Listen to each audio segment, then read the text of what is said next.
Hello, everybody, and thank you so much for joining me for another episode of Innerviews, where we meet the people who are running businesses in South Africa. And today I'm speaking to Gail Starr. Gail, do you want to tell us a little bit more about what you do and why you do it? Thanks very much, Melanie, and thank you very much for having me. So I would call myself I used to call myself a mompreneur. Basically, I came out of working. I was retrenched just after having my first baby. And I realized that I actually didn't want to go back to work. So I was looking for things to do at home. I had always been a swimmer at school, so it just kind of felt like a natural progression to move into swimming lessons. So if I could say that that was my first venture out of formal employment, and I established a little swim school, and yeah, it grew from strength to strength. And in fact, we still do swimming. I still run a swim school here in Pietermaritzburg, but it's just one of the many things that I have done. Um, about 5 years into being a stay-at-home mom, working from home, I purchased a company called Vital Life Training. And that is actually where I would say my online entrepreneurship really started. It was a brilliant little company. We basically train childminders in childcare, and we've extended that training to we do cooking classes, we do cleaning classes, first aid, etc. So really anything to do with childminders and domestic staff, we train them, and it's always been a face-to-face training. But then, as it happened to all of us, COVID struck, and we kind of had to move very quickly out of the face-to-face space. And it's amazing how things work, because about 2 years ago, I had started thinking about putting the training online. I just felt like we could help more moms to train their childminders. And so I had started the process of doing it, but I think that I really didn't have any idea what online courses really took to get going in South Africa. So we had everything sort of ready, and we launched it onto a platform, and then really just did not have much uptake on it, because I think that people really preferred face-to-face training, or there's this idea that things are training is only good face-to-face. Mm. Um, but I have done a lot of research. As we went into the lockdown, I joined a online training course, which basically teaches you how to teach online training courses. And yeah, so I've been working through that, and I'm very excited because I'm about to launch my course properly. And it's not actually just the training for the ladies. I've created a whole program around helping new moms. You know, I was one of those new moms who really didn't want to go back. And I think maybe when I got retrenched just after I went back to work, it was kind of the universe saying, well, you didn't want to go back, so here you are, stay at home. And I know that there are lots and lots. I've been doing this training for 15 years. I've been talking to new moms. I do a lot of talks at antenatal classes and postnatal classes and moms groups. And it is just a common thread that moms dread the idea of going back to work and leaving their little ones at home with somebody else. So although the childcare training is very important, we do first aid, we do community safety, we do accident prevention, all the basics of looking after a little one at home, the stimulation and play and development. I feel like moms have kind of been almost forgotten in the whole process, and they are actually, along with their childminders, the most important person in the relationship. So I've spoken to moms a lot during lockdown. I've done research, and yeah, I think I've put together a really good program that can just expedite the relationship and the trust building that moms can do with their childminders, so that they can actually go back to work knowing that they've put processes in place, that they've given their childminders resources, that they know their homes are safe, that legally they're compliant, so that their ladies know exactly what is expected of them, so that everybody can basically, yeah, have a good relationship, and moms can go back to work feeling confident that their children are in safe hands. So that's basically what I've been doing for the last, how long have we been in lockdown? I can't even remember, but that's what I've been up to. Most of 2020. It sounds like Awesome. it's a really much needed service that you're offering. Uh, So, Melanie, I've always been amazed at actually how few companies offer the training for the childminders.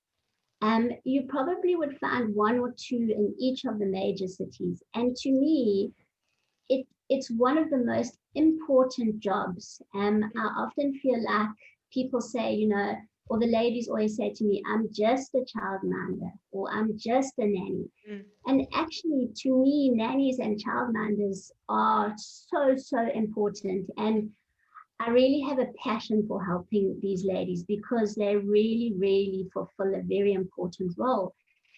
And on the other hand, I feel like moms also don't really realize that they themselves can be so empowered into taking um, steps that will make sure that their baby's okay. When I speak to moms, they're always like, oh, I've got to go back to work, and I'm so worried that something might happen. When I ask them further, what are you worried about? Oh, a medical emergency, or that something happens to my baby.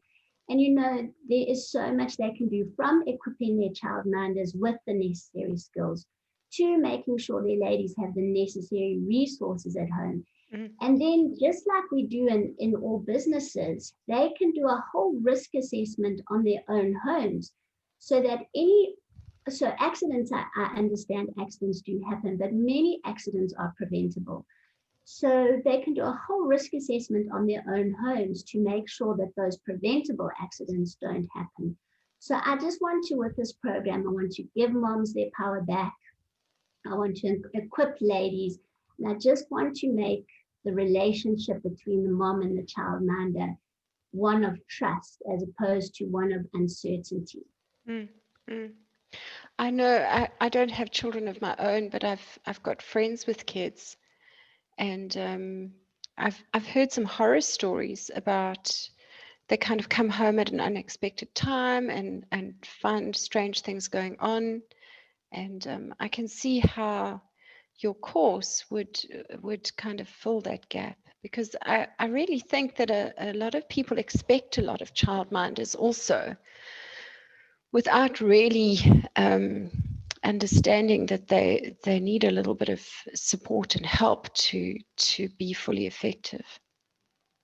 Absolutely, Melanie. And I must say, over the years, I have been quite amazed, sort of shocked at, you leaving your baby with the person. And there've been times where the mom wouldn't have been able to tell me her childminder's full name, including surname. In our enrollment forms, we ask for ID numbers. Often we don't have ID numbers.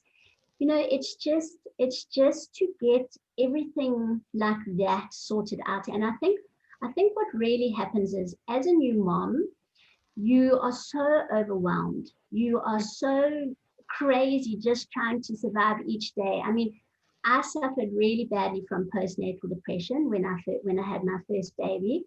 And in fact, I was one of those moms. I knew that I was due back in work in less than 2 weeks, and I hadn't managed to find or to sort out my childcare options yet. I was very lucky because my boss allowed me to take an extra month's unpaid leave. But if I had been in that situation where I had to go back, I would have, I'm not sure what I would have done. And I think it is that moms just get completely overwhelmed and they don't know how to start the process. They don't know where to start the process. Mm, So we help the moms with that, where to find ladies, how to interview, how to set up your interviews.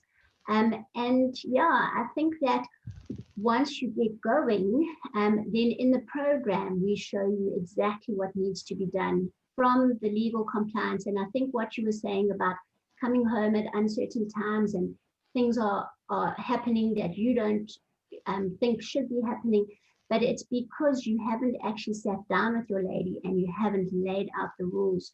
So I have what we call negotiables and non-negotiables. And I don't think moms really realize that they should be putting those non-negotiables. You may not leave the house with my baby, or you may not have somebody coming to visit when I'm mm, not at home. mm, But without especially saying that, because cultures are different, often the ladies don't think that there's a problem, to go and visit in the neighborhood or something like that. And each family would have their own non-negotiables. So that's why you actually need to tell people this is what you need to do. Once all of that is set down, then if you come home and something is going on, you are well within your right to say, hey, we discussed this. This was a non-negotiable. This is unacceptable. But the problem I see most often between moms and their ladies is these unspoken expectations or these mm. unspoken things. And people are not actually on the same page. So this program will help people to get on the same page, because it'll be a program that is run with the moms and their nannies at the same time. Mm, mm. Wow, it sounds like an amazing program.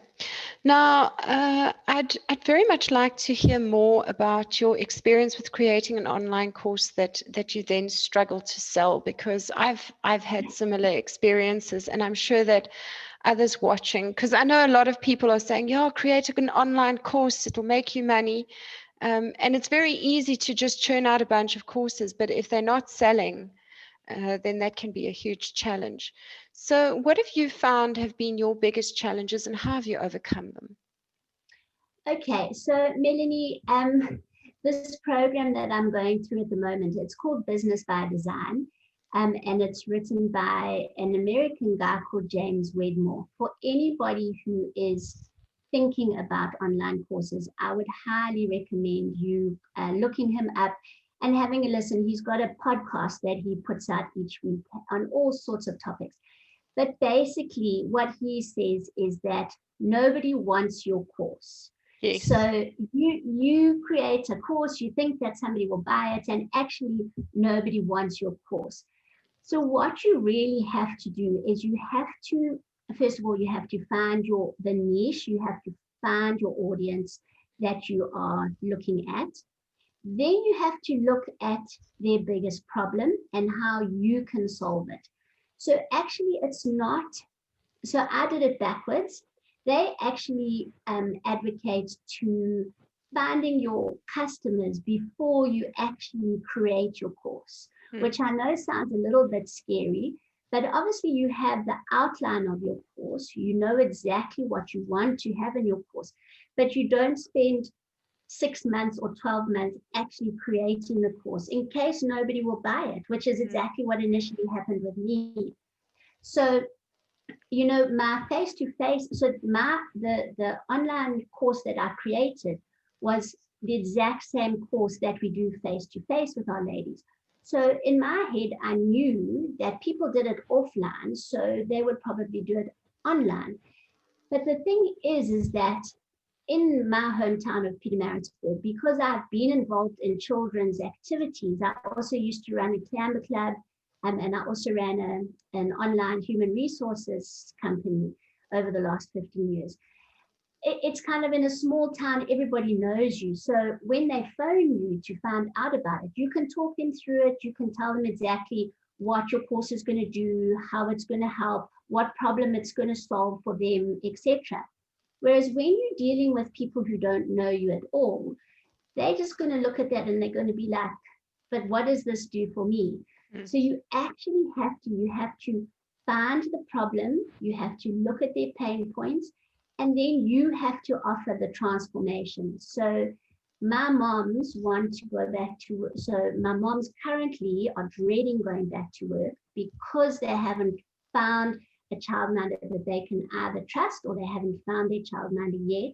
And the transformation that I want to take them to is finding the right person for their family, and then building that trust so that they can go back to work knowing that their baby is safe.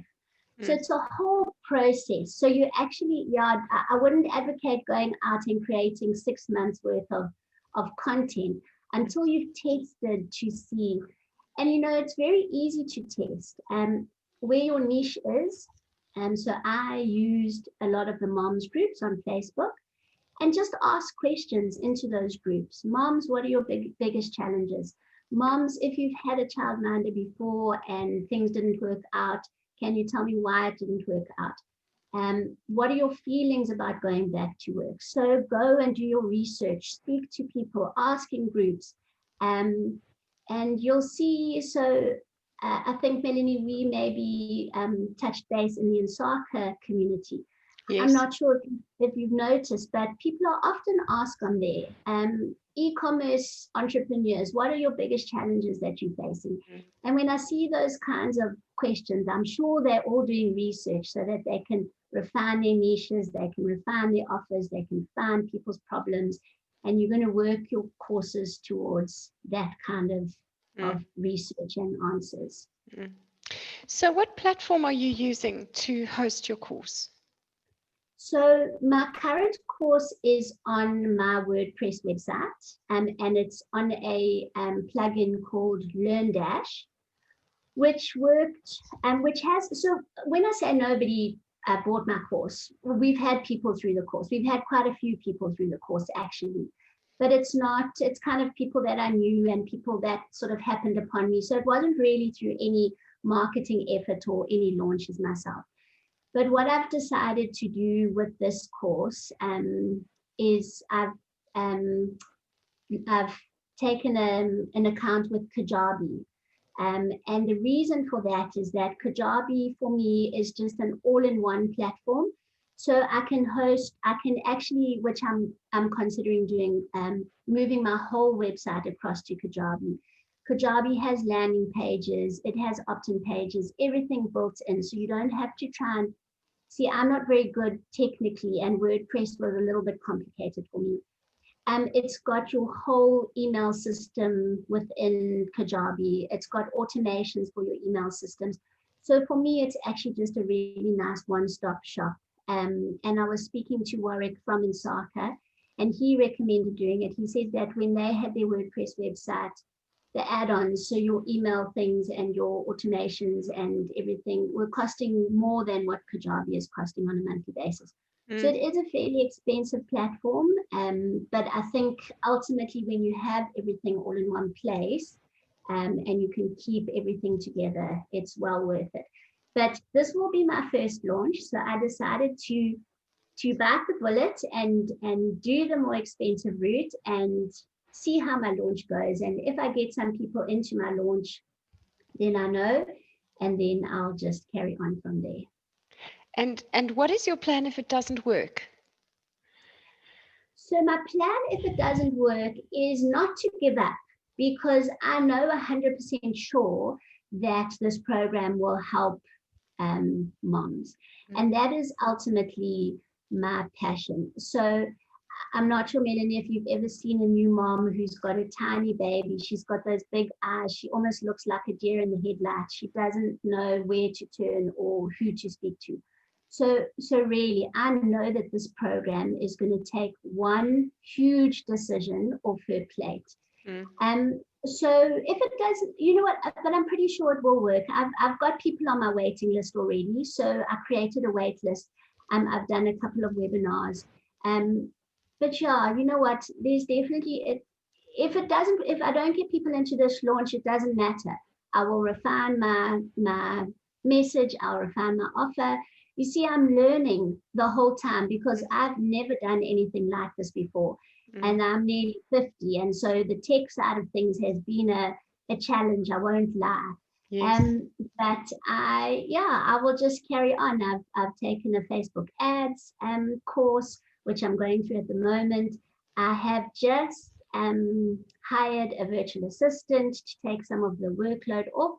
So that hopefully will help. And yeah, you know what? I know that this course will help moms. So I just have to work out, if this launch doesn't work, I just have to work out what will work. So yeah, I won't give up. I love your spirit of perseverance. It's inspiring for people who are listening, and also the fact that you don't have all the answers, you don't have all the skills, but you're prepared to keep trying. I think that's fantastic. Absolutely. And I think, Melanie, that we in South Africa are far behind. When I look at what's going on, so in this course, this Business by Design course, we've got a members only Facebook group. And when I see how these courses work overseas, we are way behind, but I feel almost like like I'm forging away. Like I want to be not one of the first, because I know that we have got some really good South Africans who are doing this. But I want to be up there and some of the first to be successful online course creators. So yeah, and especially in the mom field, I feel like moms are often forgotten, and I think that they are very, very important people. And are you aiming the course exclusively at South African moms, or are you going to venture into the international market with your course? So I think for now, it will be South African moms, just because we have such a variety of cultures, and I think we are quite specific in terms of our childminder employee sort of relationship. But ultimately, they say that all courses lead to memberships. So ultimately, I would like to create a monthly membership. And that monthly membership would actually be around developmental play and stimulation. Those principles are global. A child is a child wherever they are in the world. So that I would consider moving out of South Africa and looking further afield. But for now, I definitely think that the childcare course and the sort of relationship course, I've termed the course from turmoil to trust. So from turmoil for the moms to trust for the moms. I think I'll start in South Africa, and we'll get the moms going and feeling better about going back to work, and then we'll see what arises from there. I think that's a wonderful name. It definitely explains the transformation that people can expect from the course. So I think it's very, very well named. Thank you. You've clearly thought it through very carefully. I must say, there have been lots of, I actually dream about this all night. It's crazy. So I think when you've got something new going on in your head, and you have to do this and this and this, yeah. So I think my best work comes while I'm asleep, and then I wake up in the morning and I'm like, oh, that's a good, yeah, I must look at that and try that and see how that works. So yeah. I love that. There's a lot going on in my head at the moment, I won't lie. I suspect there's always a lot going on in your head, which is how you've gotten where you have as a self-employed person. So what do you enjoy the most about being self-employed? Oh, wow. The freedom that it brings you, I think.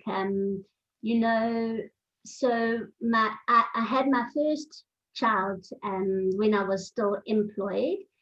And my boss was really cool, but I would never have been able to do what I've done with my kids. My kids and my family are really important to me. So growing up, to be at sporting matches and swimming galas and speech nights and sports awards was really, really important to me. So being self-employed gave me the freedom to do both. And I've been really lucky. Yeah, everybody laughs about Pietermaritzburg. They call Pietermaritzburg the ditch, but it really is an amazing place. I have so much support, and as I said, I've run a couple of little businesses over the last 15 years, and I've really been lucky in that they have been well supported, and I've been able to, yeah, look after my family and look after ourselves and have enough money to do what we wanted. So definitely the freedom that comes with being your own boss. Mm. But I guess that does also come with downfalls, because you have to be making money every single day, because you're the only one that can make the money and pay the medical aid and pay the pensions and whatever. So you can't rely on anybody else. But that's fine. I've always been independent, so I know that I'll always be able to do something to make money. Mm. So Mm. Now, I know there's a common mindset in South Africa amongst entrepreneurs that they're waiting for money to come from somewhere, from a grant or an investor or something like that. Have you ever had any of that kind of support with your business? And how do you feel about that mindset? I have never ever applied for any, or actually I lie. I did apply to the COVID relief fund, but it wasn't for myself. It was for my swimming teachers, because our season was cut short, and they obviously work on a per season basis. So I applied for some relief for them, but oh, I think I lie. I think we got 3,000 rand, but that was from the KZN Aquatics. So, you know what, Melanie, I've never waited for anybody, and I don't think that you should. In Business by Design, they always say that, who do you have to be in order to have what you want, in order to do what you want? See, so many people go, if only I had Mm. 10,000 rand, then I could Mm. do X, Y, Z. But I've I've never had to be like that. I'm not sure why, but I've just always, if there's been something that I wanted to do, I've never really let money stand in the way. Um, yeah, and my finances are healthy, and I'm not sure why. I think some people have a bad relationship with money, and some people don't. And I don't think I have a bad relationship with money. I just feel like money flows in and flows out, and money can be used as a tool for what you need or what you want to gain. I just feel like as long as you are, I don't know, using it to help other people, that it's never really a shortage. But then I never have really needed money for multi-million rand projects or anything like that. My overheads are very low, so I've never really needed excess money. But yeah, it's never S- really been something in my mind. So, would you say keeping your overheads low is a good strategy for a startup? I definitely think so. So I first started working out of my daughter's bedroom. So we've had no overheads with regards to that. And then we actually ended up building a training venue at home. We have a really big piece of property, so it was possible. So I don't have to pay for any rentals or anything like that. So really, the business that I'm in, that is very lucky. I did go into e-commerce during the COVID lockdown. I did the InSARKA training, Mm. and I actually managed to sell quite a few. I was making those little bucket hats with the soft visors. I managed to sell quite a few of those. And I also, in my training business, we use a product called SteriTech, and so we sold that as well.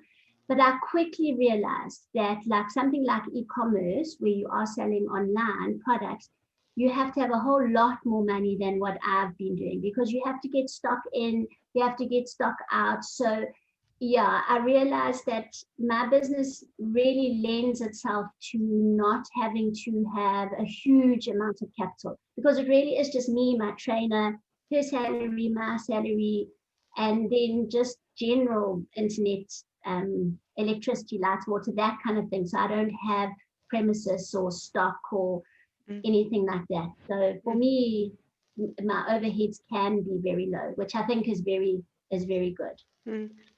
Now, what I also found interesting about your story is you sound like somebody who's pivoted your businesses many times.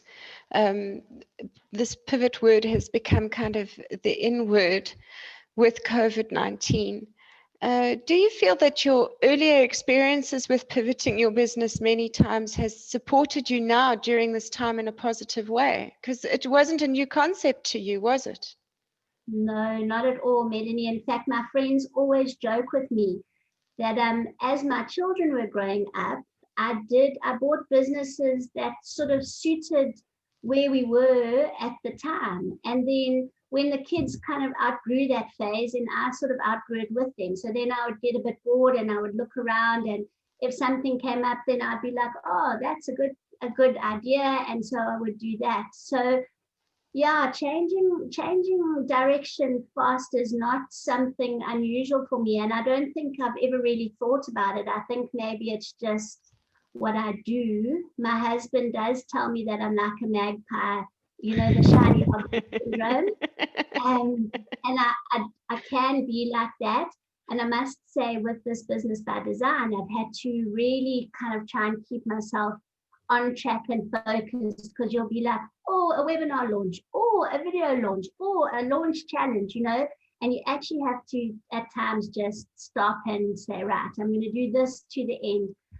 James Wedmore does talk about building bridges. You at island A and you want to get to island B, and if you build a bridge and then you find another, oh, that would be a better bridge, and you start building another bridge and then another bridge, you never actually get to island B. So and I have decided that I need to build my one bridge, which will be my launch, which I'll do from start to finish, and see from there. And if it doesn't work, maybe then do a challenge or something. But yeah, I'm building my one bridge.